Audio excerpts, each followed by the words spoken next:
حسبي ربي جل الله ما في قلبي غير الله نور محمد صلى الله لا إله إلا الله. Sebagai hamba Allah yang beriman kepada Allah Subhanahu wa Ta'ala, mari senantiasa kita selalu meningkatkan iman dan takwa kita kepada Allah Subhanahu wa Ta'ala, di mana sampai sejauh saat ini berkat kasih sayang Allah kepada kita bersama, kita masih dapat duduk bersimpuh di masjid ini untuk sama niat beribadah kepada Allah Subhanahu wa Ta'ala. Semoga saja kita berharap dan berdoa kepada Allah Subhanahu wa Ta'ala, amalan kita pada hari ini akan jadi amalan yang diterima oleh Allah Subhanahu wa Ta'ala, dan semoga amalan kita pada hari ini akan meningkatkan keimanan dan ketakwaan kita kepada Allah Subhanahu wa Ta'ala. Harap pada doa kita bersama, jika hari ini kita masih beriman kepada Allah, semoga ketika kita dipanggil oleh Allah Subhanahu wa Ta'ala, kita masih beriman kepada Allah Subhanahu wa Ta'ala. Hadirin jamaah yang dirahmati Allah Subhanahu wa Ta'ala, setiap hatib menyampaikan kepada kita agar kita selalu bertakwa kepada Allah Subhanahu wa Ta'ala. Kita meningkatkan ketakwaan kita kepada Allah Subhanahu wa Ta'ala. Hadirin dirahmati oleh Allah Subhanahu wa Ta'ala, seseorang itu tidak bisa dikatakan takwa kepada Allah Subhanahu wa Ta'ala tanpa dasar keimanan kepada Allah Subhanahu wa Ta'ala. Hal ini ditegaskan Allah Subhanahu wa Ta'ala dalam surah Al-Imran ayat 102. A'udzu billahi minasyaitonir rajim. Ya ayyuhalladzina amanu taqullaha wa tuqatih wa la tamutunna illa wa antum muslimun. Wahai orang-orang yang beriman, bertakwalah kamu kepada Allah dengan sebenar-benar takwa kepadanya, dan jangan kamu mati melainkan dalam keadaan Islam. Hadirin dirahmati Allah Subhanahu wa Ta'ala, dari ayat tersebut dapat kita pahami bahwa seseorang yang terbaik dalam pandangan Allah Subhanahu wa Ta'ala adalah mereka yang bertakwa kepada Allah Subhanahu wa Ta'ala. Bahkan sampai saat ini kita tidak pernah tahu siapa yang paling mulia di antara kita di hadapan Allah Subhanahu wa Ta'ala. Yang paling mulia di antara kita adalah yang paling bertakwa kepada Allah Subhanahu wa Ta'ala. Namun dari pribadi kita tidak pernah mengetahui sejauh mana ketakwaan kita kepada Allah Subhanahu wa Ta'ala. Apakah sampai saat ini kita termasuk orang-orang yang bertakwa kepada Allah Subhanahu wa Ta'ala? Hanya Allah yang mengetahui. Karena Rasulullah sallallahu alaihi wasallam pernah bersabda, ketakwaan seseorang itu bukan karena pakaiannya, ketakwaan itu bukan karena badannya, karena takwa terletak di hati kita masing-masing. Hanya Allah Subhanahu wa Ta'ala yang mengetahui. Rasulullah sallallahu alaihi wasallam bersabda, Inna Allah Ta'ala la yanzuru ila ajsamikum wala ila suwarikum walakin yanzuru ila qulubikum wa a'malikum. At-taqwa hahuna, at-taqwa hahuna, at-taqwa hahuna wa sur'ala sudrihim. Sesungguhnya Allah Subhanahu wa Ta'ala tidak melihat karena pakaiannya, tidak karena melihat badannya, tapi Allah melihat amal dan hatinya. Dan takwa itu di sini kata Rasulullah sampai ulang 3 kali sampai menunjukkan dada Rasulullah sallallahu alaihi wasallam. Hadirin dirahmati oleh Allah Subhanahu wa Ta'ala, ternyata syarat takwa itu harus beriman kepada Allah Subhanahu wa Ta'ala. Apapun mereka, bagaimanapun yang mereka lakukan, ketika tidak beriman kepada Allah Subhanahu wa Ta'ala, maka mereka bukanlah dikatakan orang-orang yang bertakwa kepada Allah Subhanahu wa Ta'ala. Walaupun kami orang mengungkapkan kata takwa, dan takwa, tapi takwa itu sebenarnya milik orang yang beriman kepada Allah Subhanahu wa Ta'ala. Hadirin dirahmati oleh Allah Subhanahu wa Ta'ala, dalam surah Al-Imran terdapat tegasan kepada kita bersama bahwa ada 3 bagian penting dalam ayat tersebut. Yang pertama adalah orang-orang yang beriman, yang kedua adalah takwa dengan sebenarnya, dan yang ketiga, jangan kita mati melainkan dalam keadaan Islam. Hadirin dirahmati Allah Subhanahu wa Ta'ala, iman merupakan mutiara berharga dalam kehidupan kita. Dengan iman, hidup ini menjadi indah. Dengan iman, kita tahu tujuan akhir dari kehidupan ini. Dengan iman, kita bisa mengetahui mana yang baik dan mana yang buruk, mana yang diridhoi oleh Allah Subhanahu wa Ta'ala, mana yang dilarang oleh Allah Subhanahu wa Ta'ala. Oleh karena itu, iman yang diberikan Allah Subhanahu wa Ta'ala kepada kita bersama harus kita pertahankan sampai nanti kita menghadap kepada Allah Subhanahu wa taala. Ketika seseorang sudah beriman kepada Allah Subhanahu wa taala, maka iman itu diuji oleh Allah Subhanahu wa taala.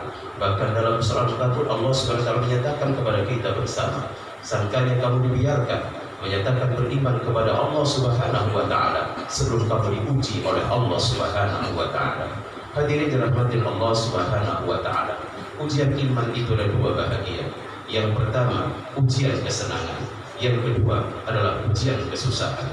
Ketika seseorang dalam keadaan senang sekalipun, dalam keadaan bahagia sekalipun, tinggi jabatannya, banyak hartanya, adalah ujian bagi Allah Subhanahu wa taala. Hari ini dia pun susah, payah, sulit dalam kehidupan, juga ujian bagi Allah Subhanahu wa taala.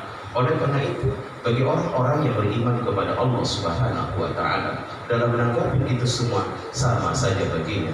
Karena apabila dia mendapatkan kebahagiaan, mendapatkan kesenangan, dia beriman kepada Allah dan syukur kepada Allah Subhanahu wa taala, maka baik baginya di hadapan Allah Subhanahu wa taala.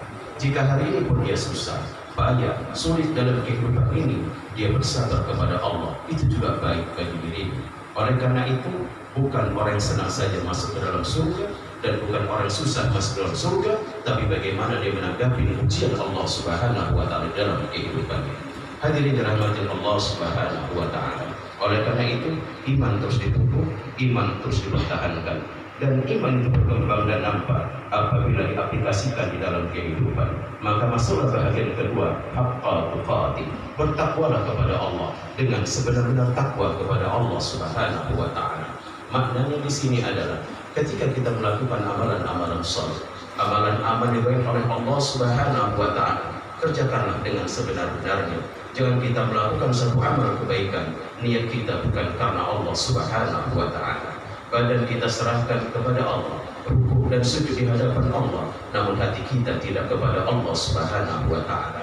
Padahal dalam doa kita sudah bacakan, inna salati wa nusuki wa mahyaya wa mamati lillahi rabbil alamin. Sesungguhnya salatku, ibadahku, hidup dan matiku semata-mata untuk Allah, Tuhan seluruh sekalian alam.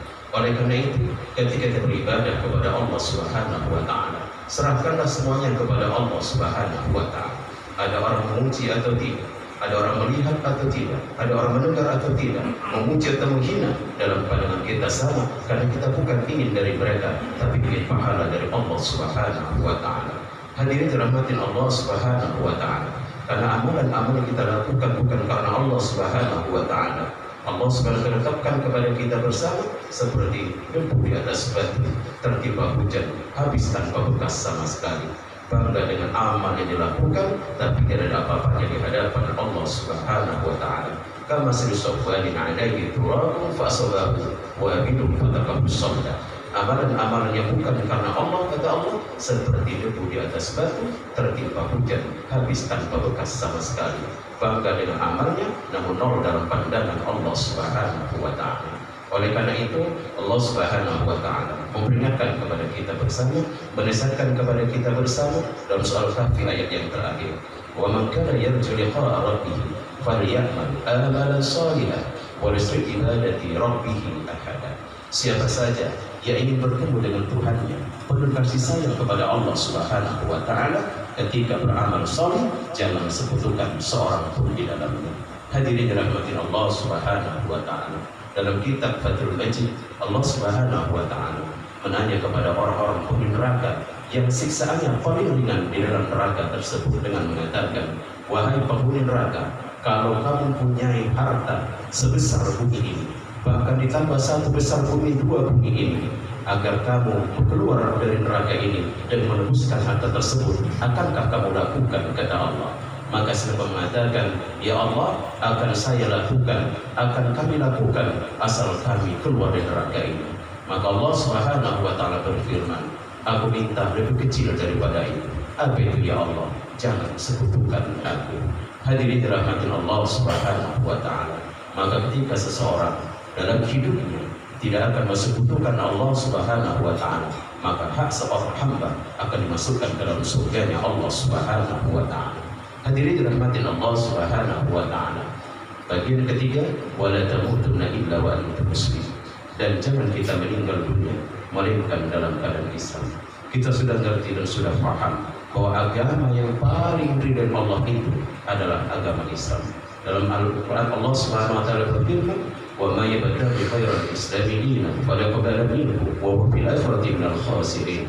Siapa saja yang mencari agama selain daripada agama Islam, maka agama itu tidak akan diterima daripadanya, dan di akhirat nanti termasuk di golongan orang-orang yang merugi. Na'udzubillahi min dzalik. Semoga kita dilindungi oleh Allah Subhanahu wa taala, dipelihara oleh Allah Subhanahu wa taala, hidup dalam keadaan Islam, mengamalkan Islam, dan mati dalam keadaan Islam. Islam ini disampaikan oleh Nabi Ibrahim dahulu kepada anak cucu dan berwasiat kepada anak cucunya. Wa wassa biha Ibrahim banihi wa Yaqub, ya baniya innallaha astafa lakumud dina fala tamutunna illa wa antum muslimun. Dan ketika itu Nabi Ibrahim dan Nabi Yaqub berwasiat kepada anak-anaknya, sesungguhnya kata Ibrahim, Allah telah menentukan agama yang lurus kepadamu, dan jangan kamu mati melainkan dalam keadaan Islam.